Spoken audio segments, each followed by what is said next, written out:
Thanks for clicking on the video. Here on Remake, we're presenting Silent Hill 2.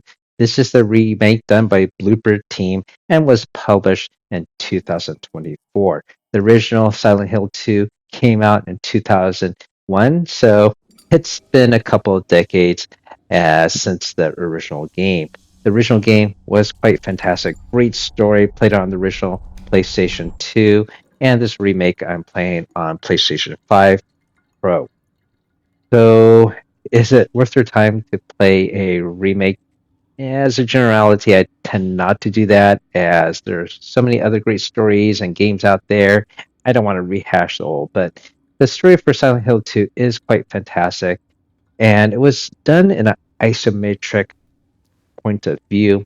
And this remake is done from a third person, a 3D graphical standpoint. And so the technical difference between this remake versus the original is leaps and bounds ahead of.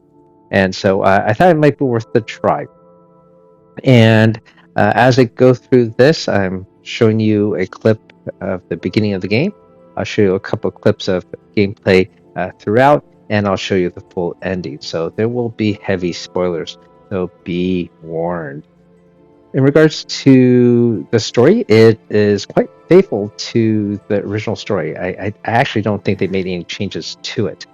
And the cutscenes have been redone, obviously, and have a lot more weight and power to it because the graphical prowess, but also the acting is redone, and the voices, and quite fantastical. I guess my only gripe about these cutscenes is they have kept the look of the protagonist the same with the floppish hair, which I guess was in style back then, and I guess they kept the same style. It looks a little bit In dated my as restless far as that is dreams, concerned. I see that I want to Silent Hill. talk to you about some of the negatives You first promised you'd take before me we there go again into more someday, of the positives. That's just always but easy you to never talk about did. the positives. Well, Before I I'm do alone so, let there me now, explain the basics of this in our story if you special haven't heard it place, before. Your character, waiting for James you. Sutherland, he is in Silent Hill because he receives a letter from his wife who he believes is dead, and that she is in her hometown here. And also, this is where he met I got a her. letter. Why does she die, or The why name does of the he envelope think said she Mary. is dead, and why this letter Otherwise, exists? Well, that's all part of the mystery, and it's quite it's ridiculous. engaging.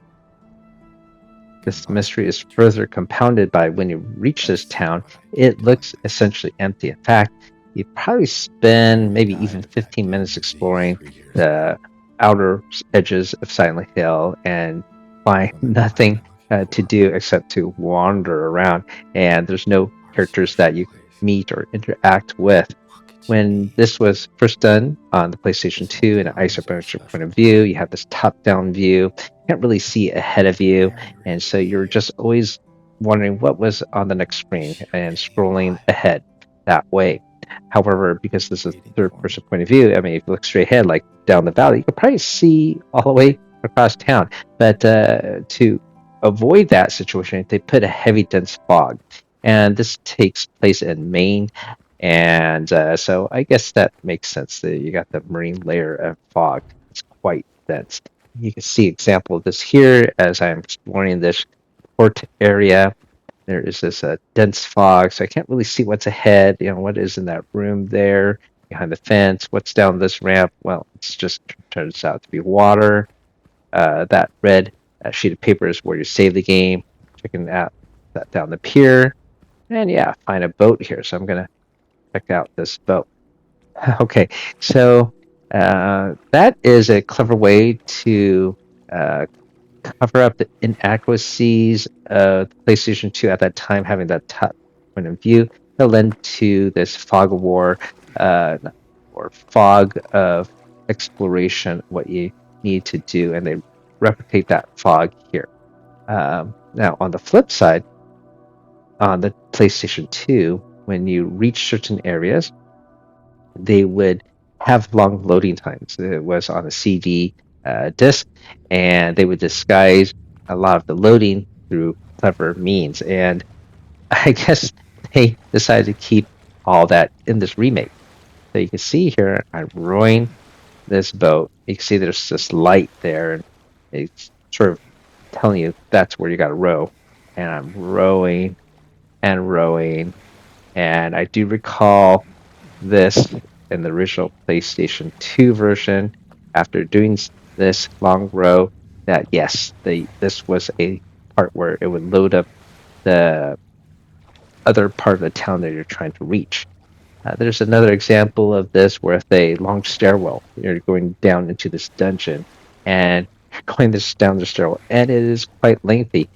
I think they even kept the original length of the download time, and it's yeah, more than a couple minutes plus. You can see even me rowing here; it's quite lengthy. It might even be longer than what they did on the PlayStation 2. So, anyways, I thought that could be cut out. I guess some people may think it's cool that they replicated this. It is quite a faithful remake, but here you are just rowing a boat. I can understand the faithfulness of this remake to the original source material, but I believe this probably should have been cut out or give you the option to skip ahead or something of that nature. And I believe this is really the only negative thing I have to say about the game, aside from just the character design of James there, as I mentioned, with his dated look.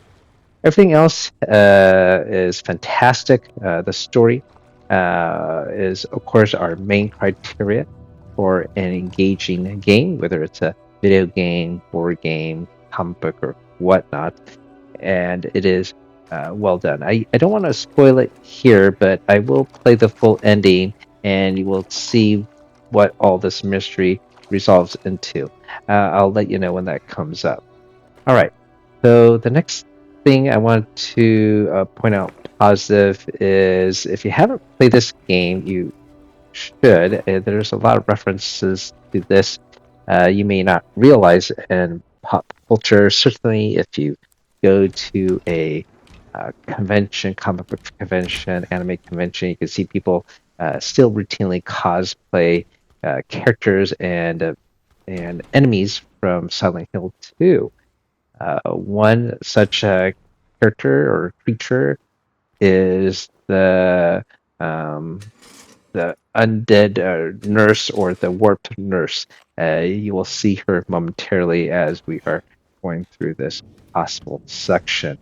And once you see her in this game, you probably say, "Oh yeah, I've seen someone cosplay as a wicked nurse previously." But anyways, that's the source for that inspiration for that costume. I think she is down this corridor here. We'll see here momentarily.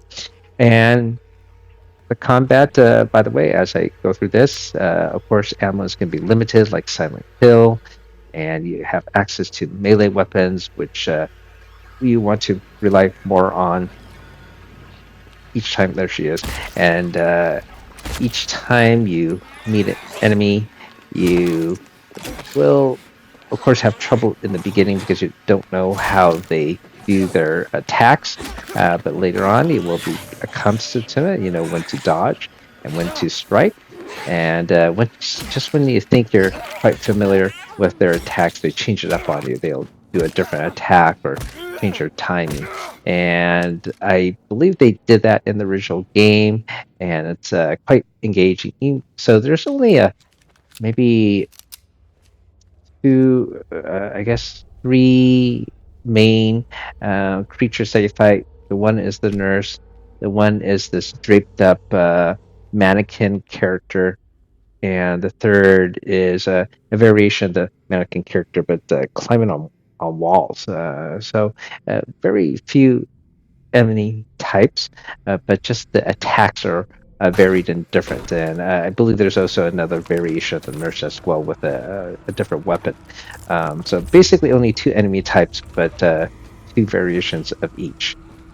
All right. So that's the mannequin you just saw, and of course, you might have seen this character before. Triangle head or pyramid head, and he's a very classic villain archetype that you've probably seen in cosplay. And I don't know how people walk around with that big pyramid on their heads and carry a big fake sword, but they love it. And it's a spectacular villain to run against. This character or villain in the beginning, it's sort of like a Nemesis in Silent, and sorry, Nemesis in Resident Evil, where he seems impossible to defeat. Every time you shoot at him, the bullets just bounce over his protected head there, and he swings this heavy sword at you, and does a lot of damage to you. You can't seem to damage him at all. So there will be a couple of counters with him. I'm just showing you the first time you actually meet this character. So you don't actually do combat with him in this particular scene. Going to tell you a couple of spoilers as far as combat with him. So there's will be one time he's attacking you. Can't really do much. You just run away. Other times you just have to block him. But when we reach the endgame sequence, you are able to damage them finally. In fact, you have to fight against two of these guys at the same time. I think that's goes along with the story. This story, it's a lot of introspective and look into James and his view of the world and how to defeat his demons, essentially. And so once he's able to get some confidence or acknowledge his fears, he's able to battle them. And so that's all part of the story. All right, so now I'm going to go ahead to the next clip here. This clip features Laura. She is the little girl that's also in the original story.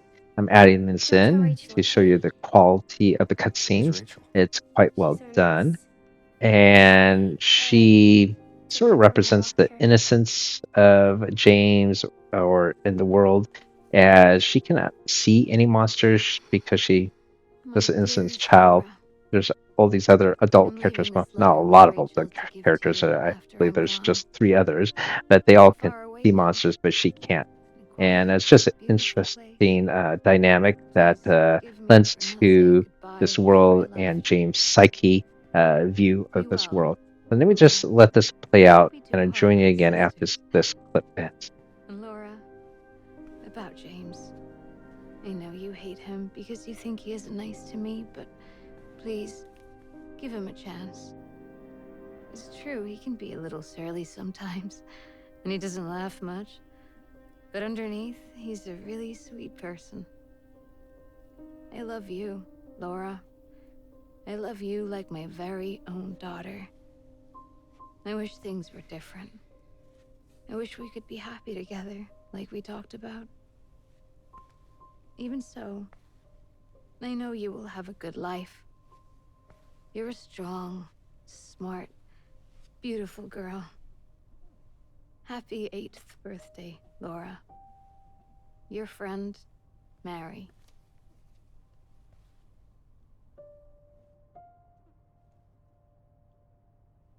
Laura,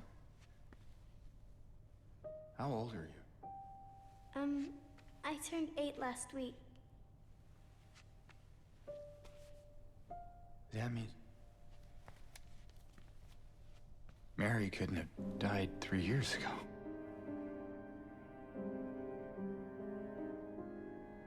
Could she really be here? Is this the quiet, beautiful place she was talking about? Me and Mary talked a lot about Silent Hill. She even showed me all her pictures. She really wanted to come back. She also talked a lot about you, you know? She even... What? What is it? Well, there kind of was this other letter. I think the one was for you. The envelope had your name on it. Did you read it? wanted to. This one time, I almost did. Figured you didn't deserve to have it. But then I thought, Mary wouldn't want me to keep it from you. So I just sort of kept it for you. Here.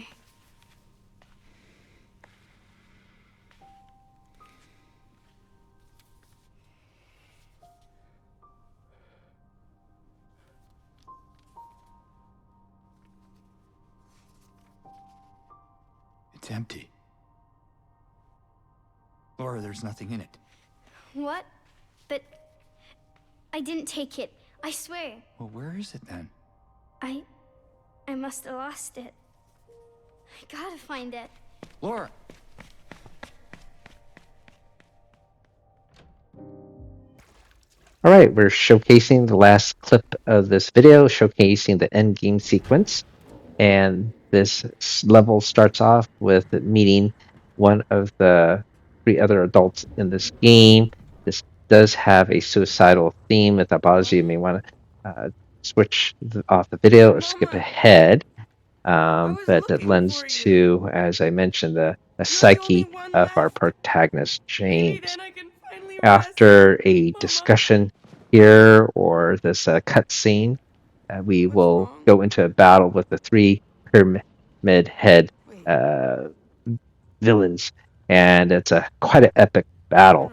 After that, there'll be some more battle sequences with other boss type characters that you don't meet routinely, and it's engaging. But if you use your ammo sparingly throughout the game, you'll have plenty to deal with foes.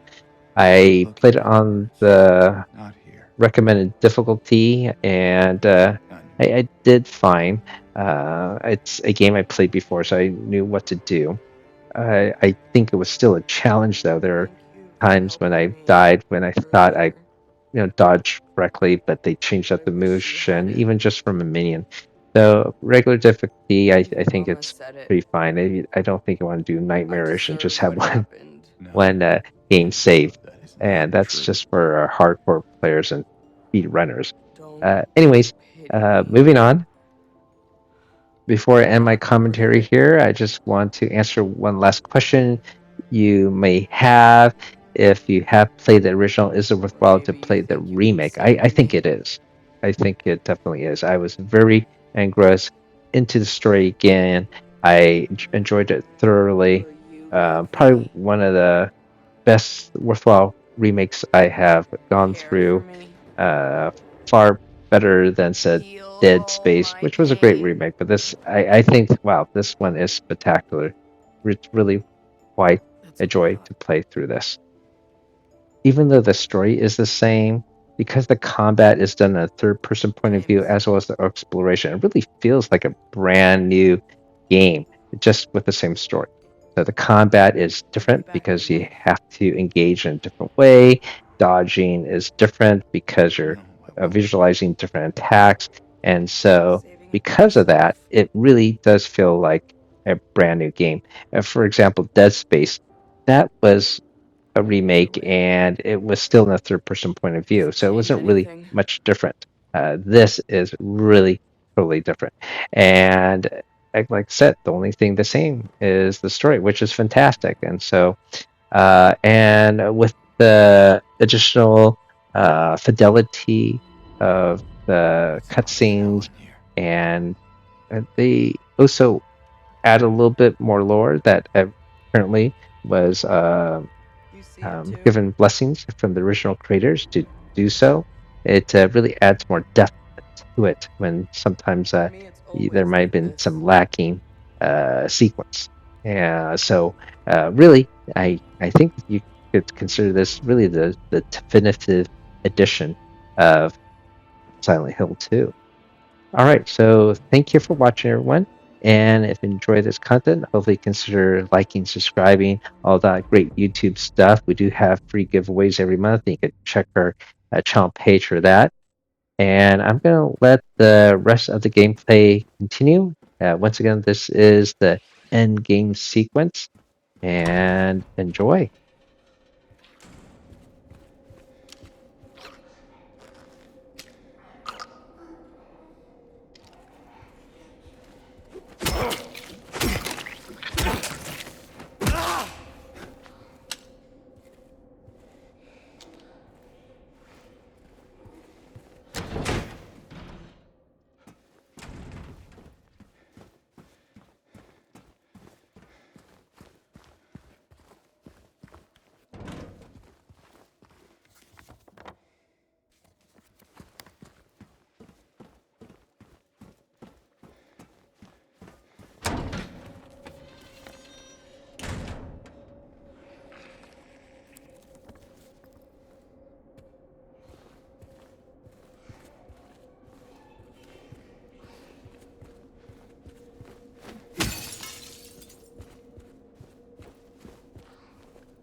James!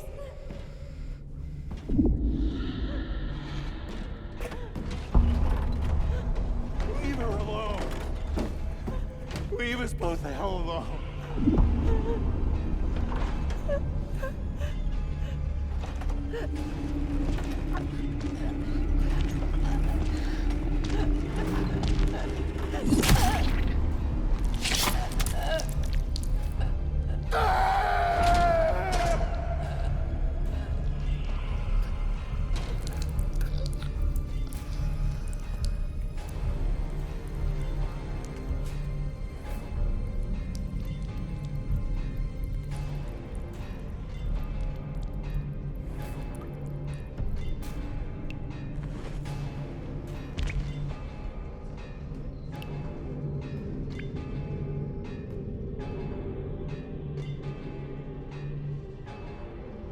I know what you are. I know why I needed you. But it's all over now. I don't need you anymore.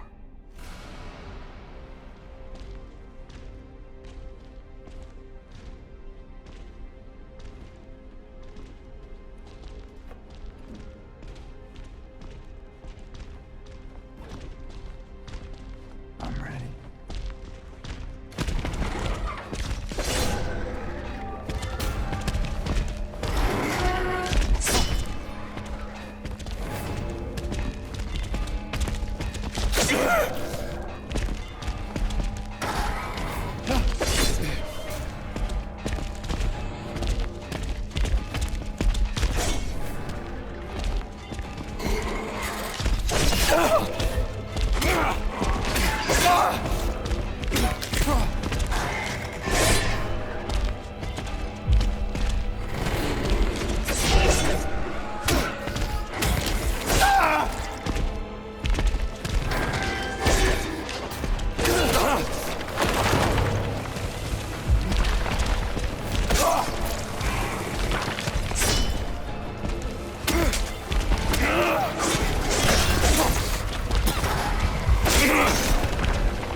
What do you want, James?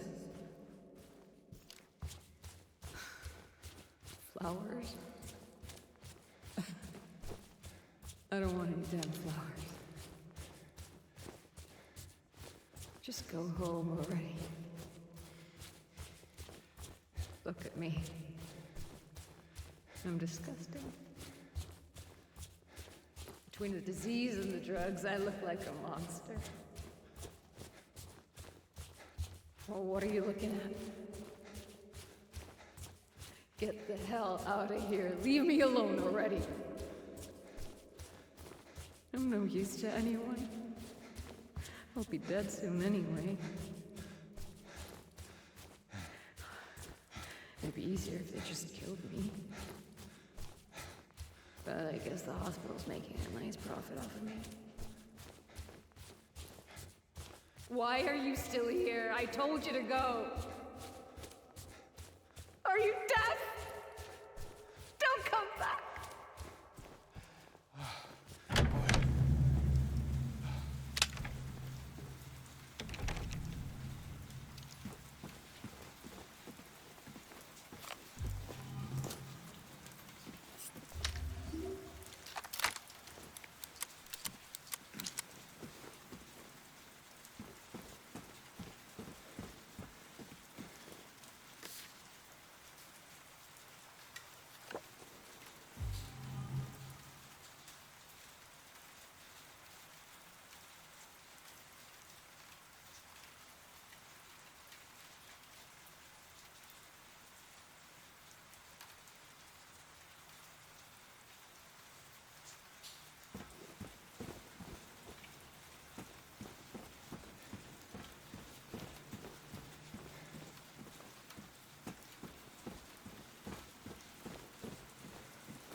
Mary?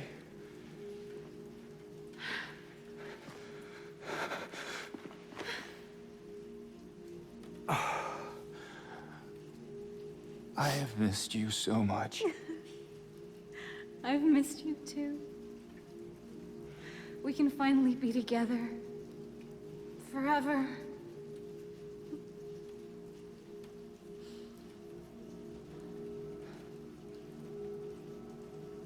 No.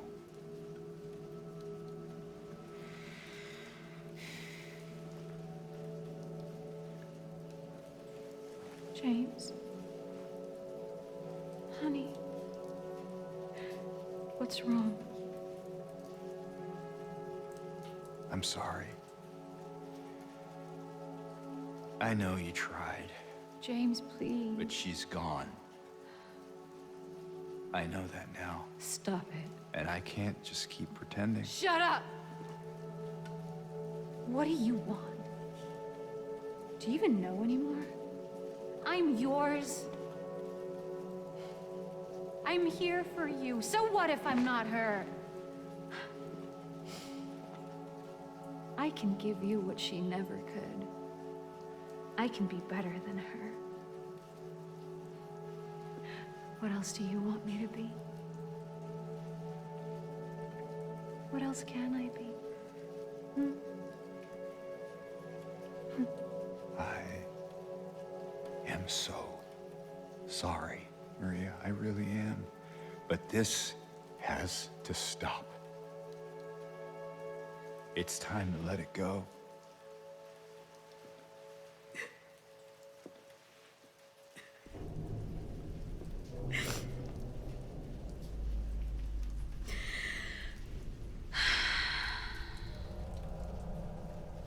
No.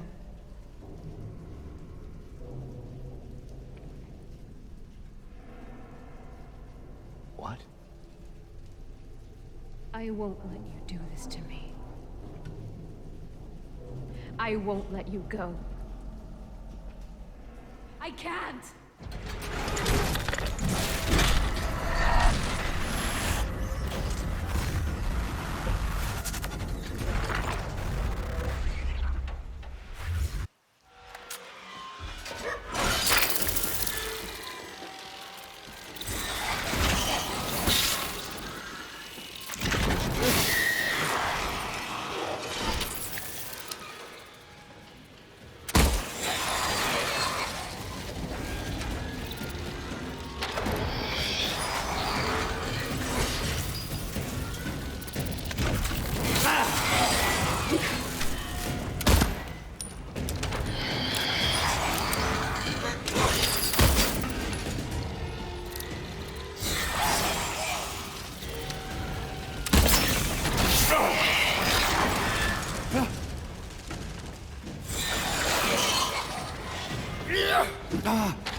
James.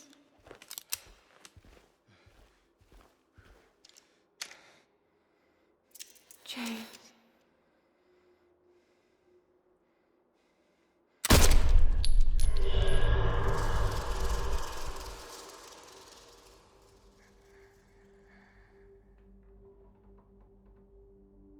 Mary. Hey, handsome.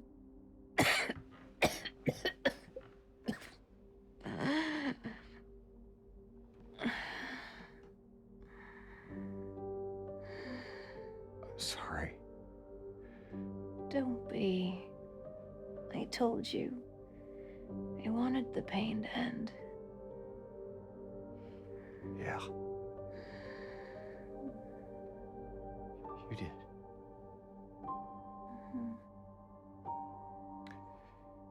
But that's not why I did it.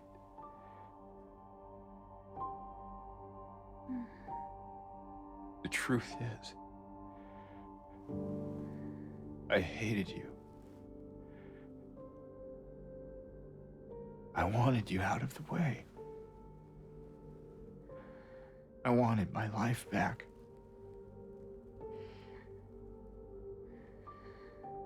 If that's true, then why do you look so sad?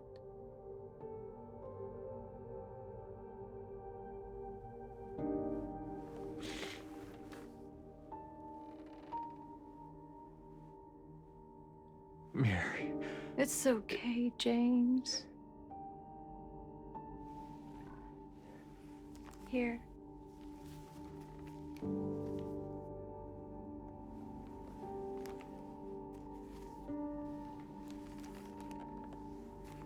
What is this?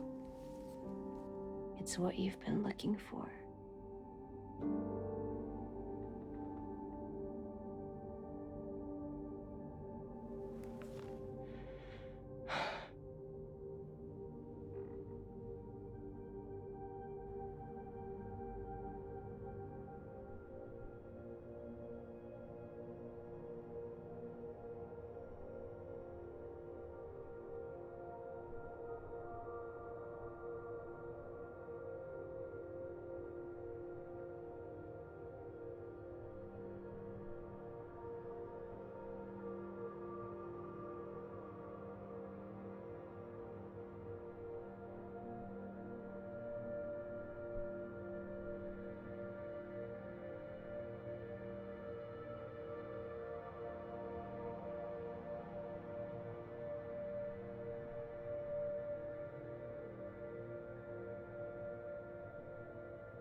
In my restless dreams, I see that town. Silent Hill. You promised you'd take me there again someday. But you never did. Well, I'm alone there now. In our special place. Waiting for you to come and see me. But you never do. So, I wait. Wrapped in my cocoon of pain and loneliness. I know, I've done a terrible thing to you. I wish I could change that, but I can't. I feel so pathetic and ugly laying here. Every day I stare up at the cracks in the ceiling, and all I can think about is how unfair it is. The doctor came today. Told me I could go home for a short stay. It's not that I'm getting better. It's just that this could be my last chance.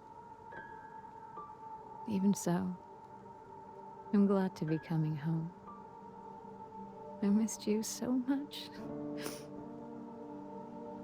But I'm afraid, James. I'm afraid you don't really want me to come home. Every time you come to see me, I can tell how hard it is on you. I don't know if you hate me or pity me. Maybe I just disgust you. I'm so sorry. When I first learned I was gonna die, I couldn't accept it. I was so angry. I struck out at everyone I loved. Especially you. And that's why I understand if you hate me. But I want you to know, I will always love you. Even though our life together had to end like this, I still wouldn't trade it for the world.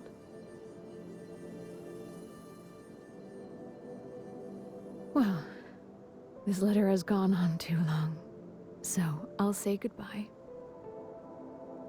I told the nurse to give this to you after I'm gone. Which means that as you're reading this, I'm already dead. But that's okay. I'm not afraid of it anymore. I just hope the pain will end soon, so that you remember me for who I was, and not what the disease made me.